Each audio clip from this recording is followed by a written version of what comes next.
නොඇලීමේ නොගැටීමේ අසිරිය. පුජ්‍යලත්වය හෙවත් මම කියන පුජ්‍යලයා සත පහකට වැඩ නැහැ කියන තැන අවබෝධ කර ගැනීම. දැන් මම කියන කෙනාට මොනතරම් අගයක් දීලා තියෙනවද හැම කෙනාම? නේද? ශාලාගයක් දීලා තියෙනවා අධ්‍යාත්මය තුලින්. ඒ අගය නිසා තමන් විඳින වේදනාව, ඒ අගය නිසා තමන් විඳින පීඩාව,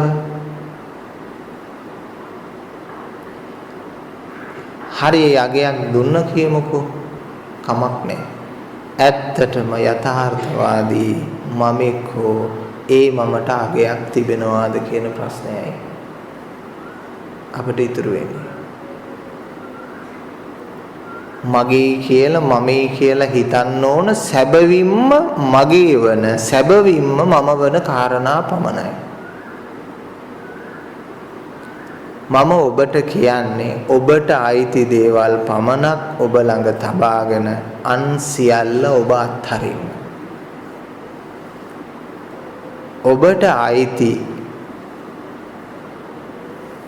මේ ස්වභාව ධර්මයට අයිති නැතිව අනුන් කියලා කියන්නේ මිනිසුන් නෙමෙයි, බාහිර තියෙන ස්වභාව ධර්මයට, මේ ස්වභාව ධර්මයට අයිතිව පවතින හැම දෙයක්ම ස්වභාව ධර්මයට ලබා දීලා ඔබට අයිති දෙයක් එක දෙයක් පමණක්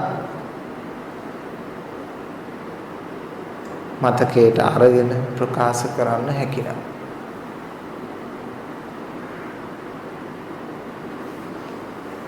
අවසානයේ අපේ ශරීරෙවත් අපිට ඉතුරු වෙනවද? ඉතුරු වෙන්නේ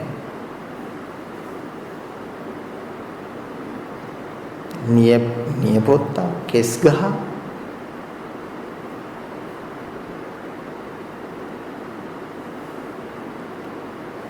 එහෙමනම් මම කියලා හිතාගත්තේ, මම කියලා අපි අගයක් ලබා දුන්නේ මගේ නොවන දේවල් ටිකට, මම නොවන දේවල් ටිකට.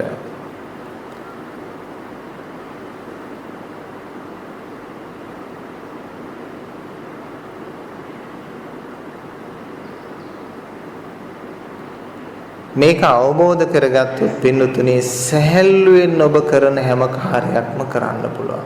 සමහර අය හිතෙන්න පුළුවන් මෙහෙම තේරුම් ගත්තොත් අපි උද්‍යෝගෙමත් වෙන එකක් නෑ. අපේ ව්‍යාපාරය අපි කරන එකක් නෑ. අපේ රස්සාව අපි කරන එකක් නෑ කියලා. එහෙම නෙමෙයි. අවබෝධයෙන් කටයුතු කිරීමේ හැකියාව ලැබෙනවා. මමත්වයේ නිසා ඇති කරගන්න ප්‍රශ්න අවම කර ගැනීමේ හැකියාව තියෙනවා.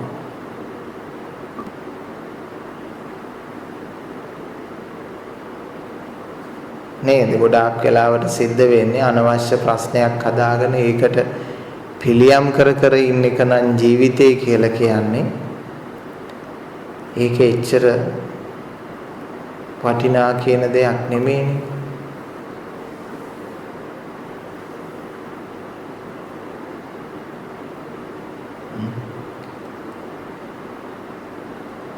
එක්කෙනෙක් ඉන්නවා ගැටලු ගොඩාක් හදාගෙන විසඳ ඉන්නවා. තව එක්කෙනෙක් ඉන්නවා ගැටලු හදාගන්න නැතුව පාඩුවේ නිසංසලී සංසුන්ව පාඩුවේ ඉන්නවා. දැන් වඩා කාර්යබහුල කෙනා හැටියට පේන්නේ අර ගැටලු ගොඩක් හදාගෙන විසඳ ඉන්න එක්කෙනා. එයා හරි කාර්යබහුලයි.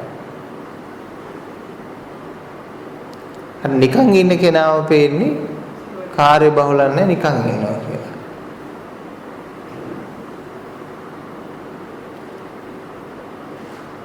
හැබැයි අඥානකමට ලොකු කාර්යබහුලත්වයක් හදාගන්න කෙනෙකුට වැඩියේ ඌම ඥානවාන්විතව සංසුන්ව පරම ධනය භුක්ති විඳින්මින් ඉන්න කෙනාව ශ්‍රේෂ්ඨයි.